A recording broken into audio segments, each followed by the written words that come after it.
बोलो जयकारा बोल मेरे श्री गुरु महाराज की जय। सभी गुरुमुख प्रेमियों से सप्रेम जय सच्चिदानंद। सभी सुमरन भजन अभ्यास करने वाले ये अक्सर सुना करते हैं, पढ़ा करते हैं और किया भी करते हैं। सुनते ये हैं कि अपने ध्यान को एकाग्र करना है, सुरति को एकाग्र करना है, बाहर से समेटना है, अपने भीतर मस्तक पर जहाँ आज्ञा चक्र है, दोनों आँखों के थोड़ा सा ऊपर, दोनों भौहों के बीच में, आईब्रोज के बीच में जहाँ बिंदी लगती है, माताएं बहनें बिंदी लगाती हैं, वही स्थान स्टिक स्थान है ध्यान लगाने का। और जो जानते हैं, जो शुरू कर चुके हैं, जिनका प्रयास जारी है, जो जितना गहराई में पहुंचा है, लेकिन जहाँ कुछ पहुंचने की दिक्कत है, जो ठीक से अभी अभी शुरू कर पाए हैं, तो विशेष समझने और विचार करने की बात है कि मस्तक का साइज जो है अपने आप में बड़ा है, और ये ध्यान का केंद्र जो है आज्ञा चक्र जिसे कहते हैं, तीसरा तिल, 10वां द्वार, जहाँ बिंदी लगती है, ये स्थान बिल्कुल थोड़ा ही है विशेष प्रकार से। पहले क्या होता है कि मस्तक पर ध्यान लगाने की जब से प्रेरणा मिलती है तो हम कोशिश करते हैं, एक तो निपट अंधेरा भीतर में होने के कारण कुछ दिखाई देता नहीं है, सब अंदाजन ही करना होता है, और ठीक प्रकार से शुरुआत करने के लिए बाहर से जो मस्तक का नक्शा है, इसको आधार बनाया जा सकता है, क्योंकि हर प्रकार से बाहर से ही हम पहल जुड़े होते हैं। सतगुरु के दर्शन बाहर करते हैं, भीतर तो जब होंगे, लेकिन बाहरी आँखों से बाहर के दर्शन करते हैं। भीतर की आँख को खोलने के लिए बाहरी आँखें ही आधार बनती है। हाथों से जो कार्य करते हैं, सेवा करते हैं, ये भीतर की ओर भी यही सेवा, यही कार्य करनी होती है। पाँवों से जो चलते हैं, बाहर का सफ़र तय करते हैं, सत्संग में जाते हैं, दर्शनों को जाते हैं, सेवा करने को जाते हैं, यही सफ़र भीतर की ओर करना होता है। इसी प्रकार सुनने की प्रक्रिया है, बोलने की प्रक्रिया है, देखने की प्रक्रिया, ये सारी जो बाहरी प्रक्रिया है, ये भीतर को हमने जो करनी होती है, सब बाहर का आधार ही हमें बनाना होता है। जहाँ हम पहुँचते हैं, मंदिर में पहुँचते हैं, तो मंदिर भी बाहर का जो मंदिर हम आँखों से देखते हैं, भीतर वाला मंदिर देखने के लिए बाहर के मंदिर को आधार बनाना पड़ता है। जोत जो हम श्री आरती की हम फिराते हैं, आरती करते हैं, जो जलती हुई जोत है, इसको ऊपर नीचे हाथों से घुमाते हैं, इसी जोत को भी आधार बनाकर अंदर की जोत को देखना होता है, इस तक पहुंचना होता है। और जो संगीत हम भक्ति के, भजनों के, भगवान की, सतगुरु की महिमा के जो गुणानुवाद सुनते हैं, ये संगीत भी हमने आधार बनाकर भीतर का संगीत सुनना होता है।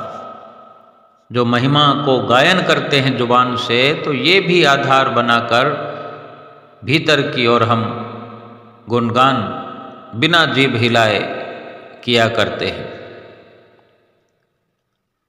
इसी प्रकार हर एक बात के लिए तो विस्तार एक साथ नहीं किया जा सकता। हम आज चर्चा केवल मस्तक की कर रहे हैं कि किस प्रकार मस्तक पर ध्यान टिकने में थोड़ी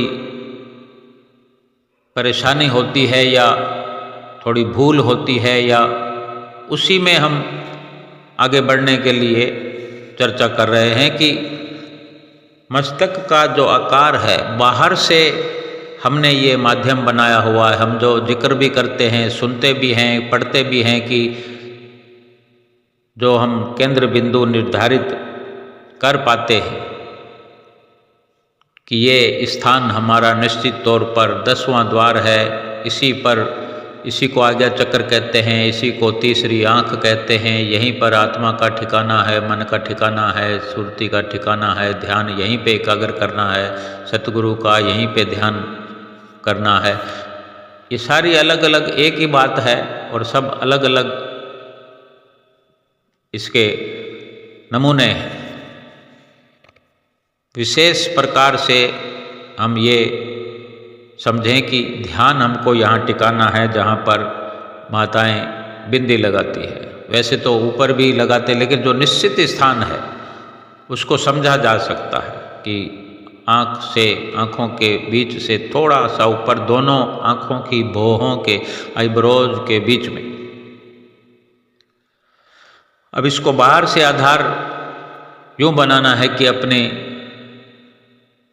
उंगली को, जैसे हम तिलक लगाते हैं मस्तक पर उंगली से, पहले उंगली से, जिस उंगली से तिलक लगाते हैं, तिलक लगाकर फिर अंगूठे से हम उस तिलक को ऊंचा कर देते हैं, थोड़ा बढ़ा देते हैं, यानी वहाँ पर थोड़ा सा रगड़ होती है, थोड़ा सा घर्षण होता है।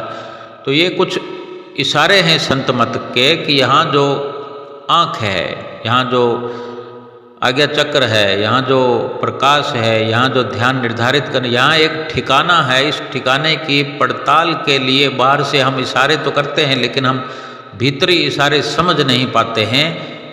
और ये सुमरन भजन करने के लिए ज़रूरी है कि इस स्थान की पहचान करना, इस स्थान के लिए जागृति होना। तो बाहर से जो जिक्र होता है कि यहाँ पर अपने ध्यान को एकाग्र करना है, लेकिन एकाग्रता अपने भीतर करनी है। ध्यान को इसी जगह अंदरूनी ठिकाना बनाकर, तो उसको खोजने के लिए अंधेरा होते हुए भी अगर हम बाहर से अपनी उंगली को उस स्थान पर रखें, आंखें बंद करते हैं, अपनी उंगली को वहाँ रखते हैं, थोड़ी देर हटाते हैं, फिर रखते हैं, हटाते हैं, रखते हैं, और किसी भी प्रकार से थोड़ा सा घर्षण करते हैं, 2 सूत ऊपर नीचे, तो एक एकाग्रता शुरू होती है। आंखें बंद है, हम अंदर देख रहे हैं, भीतर की ओर देख रहे हैं। भीतर की आंख को खुलने का या खोलने का प्रयास करते हुए अंधेरे को स्वीकार कर रहे हैं कि ये बाहर से हम अपने आप को अंदर ले जा रहे हैं। होता क्या है कि जब हम ध्यान करते हैं तो थोड़ी देर में, 1 मिनट में, 2 मिनट में वहाँ से जो ध्यान जो है भटक जाता है, ऊपर हो जाता है, नीचे हो जाता है, या बाहर निकल जाता है, बहुत दूर चला जाता है, कोसों दूर चला जाता है। बाहर निकलना या दूर जाना वो एक अलग बात है, लेकिन फिर लौट कर आना होता है। जो भजनीक है, जो भजन करने वाले, सुमरन करने वाले हैं, वो लगातार प्रयासरत रहते हैं। फिर जब ध्यान लगता है तो फिर कहीं मस्तक पर भी ध्यान भटकता रहता है, भीतरी तौर पर ऊपर नीचे इधर उधर। तो ये थोड़ी थोड़ी देर में फिर हम ये बाहरी प्रयास भी जारी रख सकते हैं कि ये वही ठिकाने पर उंगली लगा करके अपने भीतर की ओर प्रेरित करें, अपने आप को प्रेरित करें कि हमने यहाँ पर अपनी अंगुली को रखा है और भीतर भी हम अपनी बाहरी आंखें बंद किए हुए अंदर से हम देखने का जो प्रयास करते हैं उसी जगह पर, और इसी प्रकार वो प्रयास करते हुए थोड़ा गहराई को ऐसे खोजते हुए गहराई की ओर जाते हुए और ऊपर की ओर ये हमारा प्रयास रहता है, रहना चाहिए। और इस प्रकार से यहीं से बहुत कुछ और हुआ करता है। भजन सुमरन के जो लाभ होते हैं, बेशक हजारों मुसीबतें आती हैं, लेकिन मुसीबत कोई ऐसी नहीं है कि कोई बंदूक लेके खड़ा हुआ है, कोई लठ लेके खड़ा हुआ, यानी हमें वहाँ पर ध्यान टिकाने के लिए, क्योंकि ये मन जो है सदियों से, जन्मों जन्मांतरों से क्या है, भटकता रहा है। ये एक जगह ठहर कर रहता नहीं है। किसी भी प्रकार से इसको टिकाने का यत्न हम ही ने करना है। अगर हमने इसको भटकने दिया है तो एकाग्र भी हम ही ने करना है। अगर कोई माता पिता अपने बच्चे को छूट देते हैं, वो भटकता है, तो उसकी भटकना को सुधारना भी माता पिता को ही पड़ेगा। नहीं तो कितने दुख, मुसीबत और परेशानियां आती है, ये हम सब जानते हैं, ठीक प्रकार से जानते हैं। और भटकने न दिया जाए तो सबसे बेहतर है। जितना हम स्वयं अपने आप में सक्षम होते जाएंगे, समय कम है, कम से कम है, और ये कार्य इतना जटिल है, इतना बड़ा है, क्यों कि हमने अभी तक शुरुआत नहीं की या ठीक प्रकार से सचेत नहीं हुए, इसलिए ये जटिल और बहुत बड़ा कार्य लगता है। अगर हम सजग हो जाएं इसके प्रति, भजन सुमरन के प्रति, ध्यान के प्रति, तो फिर ये आसान भी इतना हो जाएगा कि फिर इसके सिवा तो फिर कुछ और मन को भाता भी नहीं है। पहले जब तक बाहर के हजारों लाखों करोड़ों ध्यानों से हम मुक्त नहीं होंगे, तब तक यहाँ ध्यान नहीं कर पाएंगे। जब तक ध्यान बाहर तक जुड़ा रहेगा, दूर दूर तक जुड़ा रहेगा, वहाँ से ध्यान को खत्म करने की जरूरत है, काटने की जरूरत है। सीधी सी बात है कि जो हमारे लाभ की वस्तु नहीं है उसको हमने क्यों रख रखा है। जो हमारे काम की वस्तु है वो हमने क्यों रख रखा है। देखो, अभी दीपावली का पर्व गया है, कुछ ही दिन हुए हैं।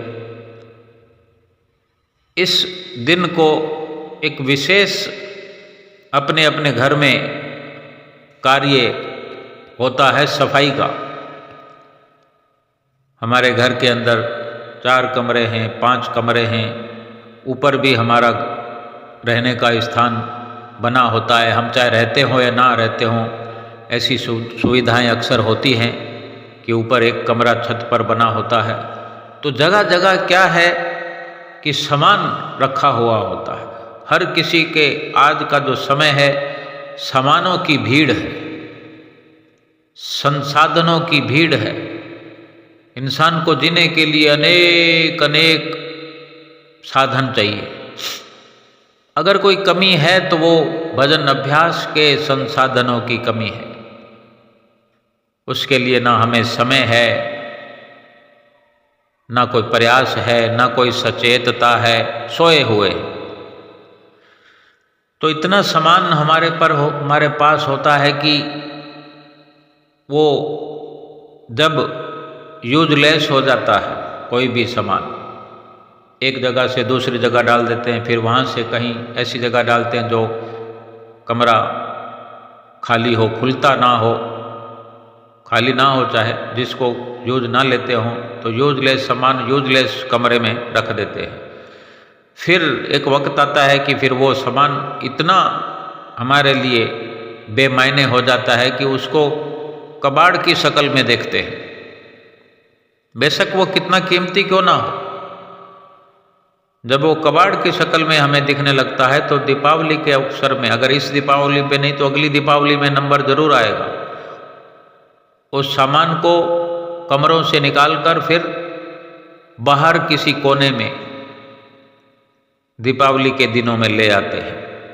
और इसी प्रकार की सफाई पूरे घर में होती है। बहुत सारे सामान होते हैं, जूते चप्पलों की सफाई होती है, कपड़ों की सफाई होती है, और कई प्रकार की दवाइयाँ भी पड़ी होती है जो यूजलेस है लेकिन पड़ी होती है। तो सब ये छंटनी होती है और सारा सामान धीरे धीरे बाहर, कई बर्तनों की भी सफाई होती है, कोई प्लास्टिक है, कोई लोहा है, कोई पीतल है, और एक जगह एकत्र हो के फिर उसको आखिरकार कबाड़ वाले कबाड़ी को दे दिया जाता है, और उनसे फिर सब लेना देना खत्म। जो सामान हमने निकाल दिया फिर उनसे कोई सरोकार नहीं है। जो सामान काम का नहीं है आखिरकार उसको निकालना ही है, और समय पर निकाल दिया जाए तो फिर वो दिमाग से, लिस्ट से उसका नाम हट जाएगा, उसकी चिंता मिट जाएगी। ऐसे ही जहाँ जहाँ सुरती हमारी लगी पड़ी है हम विचार करते रहे। ये सुमरन भजन अभ्यास करने वाले के लिए, सुमरन भजन अभ्यास करने वाले के लिए मन को साफ करने की जरूरत है, मन को टिकाने की जरूरत है, हृदय को साफ करने की जरूरत है। तो ये जहाँ जहाँ मन ने अपनी जो विचारधारा है कई सामानों में जोड़ रखी है, इंसानों में जोड़ रखी है, दुकानों में, मकानों में, कई रस्तों पर, कई ठिकानों पर कितनों के फ़ोन आते हैं, कितनों को फ़ोन करते हैं, कितने लोगों से मिलते हैं, कितने हमको मिलने आते हैं, किससे कितना लिया, जैसे कोई एक दुकानदार भाई खाता बना के बैठा होता है, कहीं किसी का नाम लिखा होता है कि किसी से 2000 रुपये की बाकी है, उधारी है, कोई देने नहीं आया, और 10 साल से वो खाते में रोज़ चढ़ा रहे हैं, हर बार खाता बदलते हैं तो उसको चढ़ा देते हैं। 10 साल हो गए, 12 साल, 15 साल हो गए। अब उसको पता है हमें कि अब ये पैसा नहीं आना है, और अगर इसका नाम काट भी देंगे तो देने वाला आएगा तो वो स्वयं दे जाएगा, लेकिन हम अपनी मेमोरी में उसको याद रखे हुए। इसी प्रकार से मन कितनी जगह हमारे जुड़ा हुआ है, कहाँ कहाँ मन जुड़ा हुआ है, और जहाँ जहाँ जुड़ा हुआ है कुछ ना कुछ उठा कर लाएगा। और संसार में क्या है उठा कर लाने के लिए? कोई अपने भीतर, अपने हृदय के अंदर आज तक अगर इकट्ठा किया है, 84 लाख योनियों में भी हम भटकते रहे, क्या उठा कर लाए हैं? माया के समान है, माया के असबाब हैं, दुख देने वाले, दुखों के असर वाली सब चीज़ें संसार में भरी पड़ी है। अगर दुख देने वाली ना होती तो भजन सुमरन करने की क्या जरूरत थी? अगर संसार दुखों से भरा हुआ नहीं होता या 84 लाख योनियों में दुख नहीं होता तो क्यों फरियाद करते, क्यों इंसान बनने की जरूरत थी? और इंसान बनने पर भी अगर सुख मिल गया होता तो फिर संतों के पास जाने की क्या जरूरत थी, भजन सुमरन करने की क्या जरूरत थी? लेकिन अगर संतों महापुरुषों के पास हम पहुँचे हैं, उनकी शरण संगत हासिल हुई है, उन्होंने समझाया है, सिखाया है और हमने शुरुआत कर दी है, तब ये जरूरत और भी बढ़ जाती है कि अगर मन को एकाग्र करना हमने शुरू कर दिया है तो वो जहाँ पहले भटक रहा है वहाँ से बिल्कुल तार काट दे। क्योंकि जो यूजलेस हैं नाम, चाहे वो सामानों के हों, इंसानों के हों। अब कोई ये कहे कि केवल बात ही तो करते हैं, कहीं पर 2 मिनट रुक कर किसी से दुआ सलाम ही तो करते हैं, या फ़ोन के द्वारा कहीं से कोई समाचार आता है या कोई हाल राम राम करते हैं। लेकिन यही समाचार, यही दुआ सलाम अंदर हमारा ध्यान टिकने नहीं देती। दुआ सलाम के बहाने दुआ सलाम करना बुरा नहीं है, लेकिन जहाँ 2 मिनट का समय, जहाँ 2 मिनट के लिए मन अटकता है या भटकता है, फिर वहाँ वो आदतन किसी के ना मिलने पर भी वहाँ पहुँच जाता है। घर में सोया सोया भी वहाँ जहाँ जहाँ से हम संपर्क किए हुए हैं, जहाँ जहाँ हमारा अटैचमेंट है, चाहे वो 5000 किलोमीटर दूर है, लंदन, कनाडा, अमेरिका में है, तो वहाँ तो हम जाते नहीं, लेकिन मन तो हमारा पहुँचता है। तो ये मन वहाँ पहुँच कर जो जुड़ा रहता है, तो ये सुमरन भजन अभ्यास में, ध्यान की एकाग्रता में बाधा आती है। विचार हमको यही करना है कि जहाँ कुछ लेना नहीं, जहाँ कुछ देना नहीं। अगर कोई रिश्ता या कोई कहीं कोई ठिकाना यूजलेस है, ज़रूरत नहीं है हमें, कोई लाभ नहीं होने वाला, कभी हमारा कहीं हजारों लोगों से मिलने से हमारा कोई दुख नहीं मिटा, कोई गरीबी हमारी दूर नहीं हुई, बल्कि जितने ज़्यादा संपर्क होते हैं उतने लोगों से साँठ गाँठ होती है, तो वो वहाँ पर टाइम भी खर्च होता है। यानी तन मन धन तीनों की कुर्बानी होती है और बदले में सिवाय दुख के और कुछ नहीं मिलता। हम एक रूपरेखा अपने अंदर, एक नज़रिया, अपनी सोच बनाएं कि कहाँ से शुरू करें। अगर मोबाइल में नंबर है, यूजलेस है, तो उसको डिलीट कर दें। कभी उंगली सरकाते हुए किसी का नाम या किसी का नंबर भी सामने ना आए, ताकि ध्यान भटक जाए। और कहीं इसी प्रकार से हम सोचते जाएंगे तो हम देखेंगे कि ढेर सारा समय उबर कर हमारे पास बैलेंस में हो जाएगा, कि हमारे पास 2 घंटे बचने लग गए। और मन भी वो 2 घंटे के लिए, फिर अगर समय बचेगा तो मन समय के साथ जुड़ा हुआ है। कहीं पर समय लगना बंद हो जाएगा तो मन भी वहाँ जाना बंद हो जाएगा। यानी एक तो ये प्रकार है। दूसरा ये है कि हम जो लगातार सुमरन करने की शुरुआत किए हुए हैं, समय दे रहे हैं, ये भी प्रकार है कि जब इधर मन अंदर की ओर जुड़ना शुरू हुआ है, हम प्रयास कर रहे हैं, ये जीव प्रयास करता है, तो बाहर से हटता है। ये दोनों प्रक्रिया अंदर और बाहर की एक साथ शुरू हो रहे हैं। हम देखते हैं हजारों रिश्ते चलते चलते सैकड़ों पर आ जाएं, सैकड़ों पर 50 पर आ जाएं। देखते हैं कोई ऐसे भाई हैं जो ब्याह शादी के अंदर हजार लोग उनके आते हैं, और उन्होंने ऐसा मान लिया है कि यही शान और शौकत है। तो ये शान और शौकत हमें आखिरकार क्या देने वाली है? आज तक क्या मिला है? बड़े बड़े जो दिसई लोग, तिनको व्यापे चिंता रोग,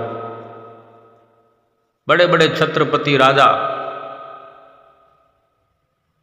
कितने लाव लश्कर के साथ, कहाँ कहाँ उनका मन जुड़ा होने के कारण खाली हाथ चले गए, यानी मिला कुछ भी नहीं। और एक कोई संतों का सेवक, सतगुरु का दास, भगवान का प्यारा, गुरुमुख प्रेमी आप जैसे जो भजन सुमरन करने की बड़ी तीव्र इच्छा रखने वाले, सुरती को एकाग्र करने में जो संलग्न है, कभी सत्संग सुन रहे हैं, कभी सत्संग सुना रहे हैं, कहीं फोन भी किसी समय आ जाता है तो सत्संग सुनते हैं और सत्संग सुनाते हैं, गुरु महाराज जी का हाल पूछते हैं, अनंतपुर चलने के लिए तैयारी बनाते हैं, कुटिया पर चलने की तैयारी बनाते हैं, कोई संक्रांत की मुबारकबाद देता है, कोई किसी प्रकार की कोई जन्मदिन है, इतने गुरु महाराज जी ने त्यौहार बना दिए हैं, इतने अवसर बना दिए हैं कि हम चाहें तो पूरा समय 24 के 24 घंटे अपने मन की एकाग्रता के लिए हम लाभ उठा सकते हैं। इतनी सुंदर सुंदर पुस्तकें दरबार की हैं, उनमें लगाएं अपने मन को। पढ़ने में किताब लेकर बैठते हैं, अनंत संदेश लेकर बैठते हैं तो कोई सत्संग सुनते हैं, पढ़ते, मन में विचार आता है ये तो पहले आया हुआ है, ये सत्संग तो पहले भी सुना है, ये दृष्टांत भी पहले सुना है, कुछ एक जैसा सत्संग है। इस तरह भाई एक जैसा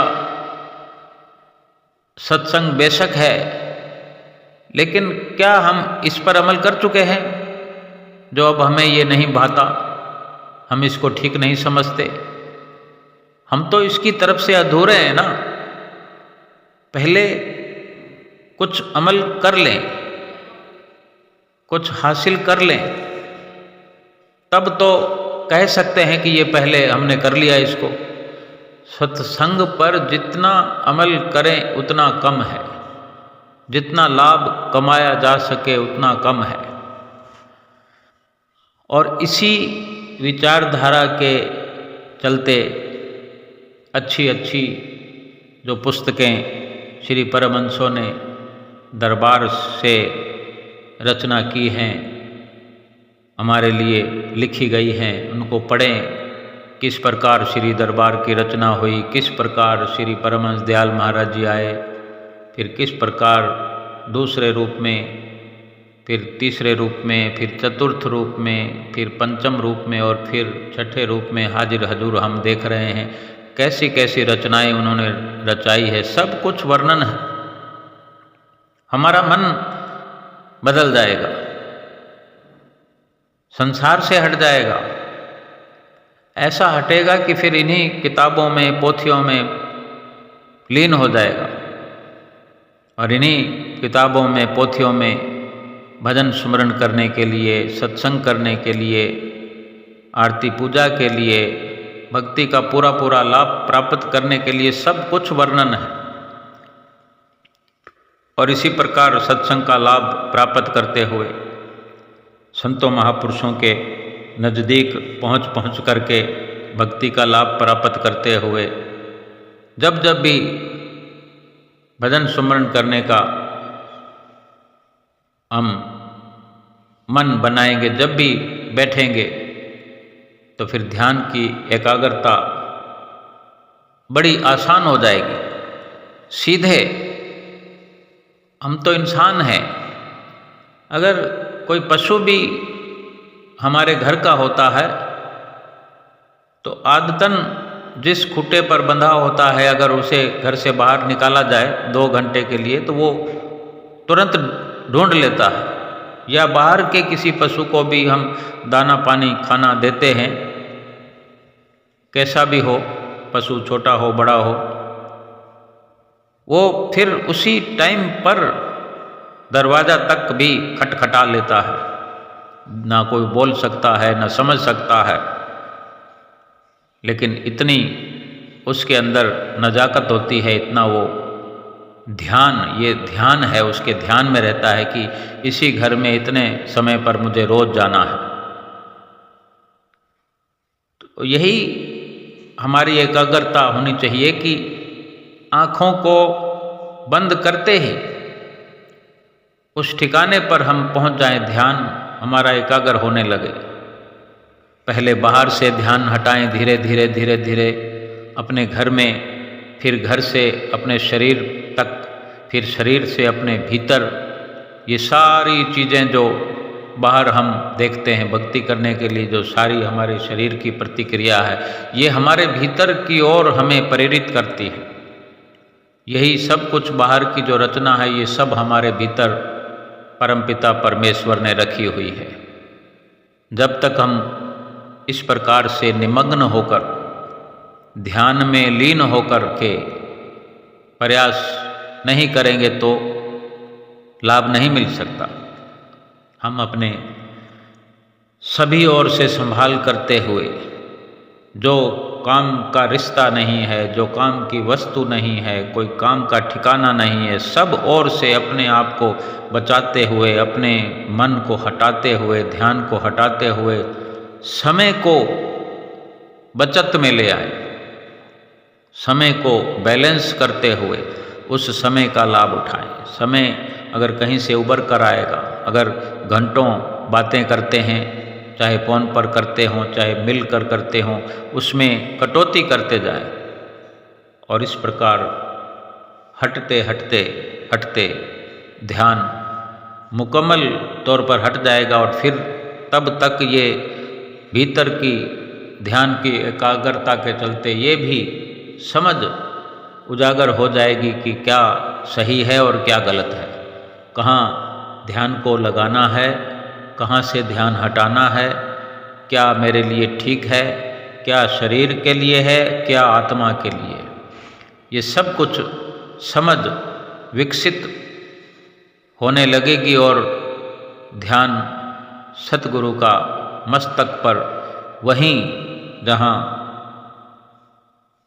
असली ध्यान का स्रोत है, आज्ञा चक्र, तीसरा तिल, तीसरी आँख, 10वां द्वार, ये सभी नाम उसी ठिकाने के हैं। यही असली ध्यान का केंद्र है और इसी केंद्र पर ध्यान केंद्रित करने से सब कुछ सफल होता चला जाएगा।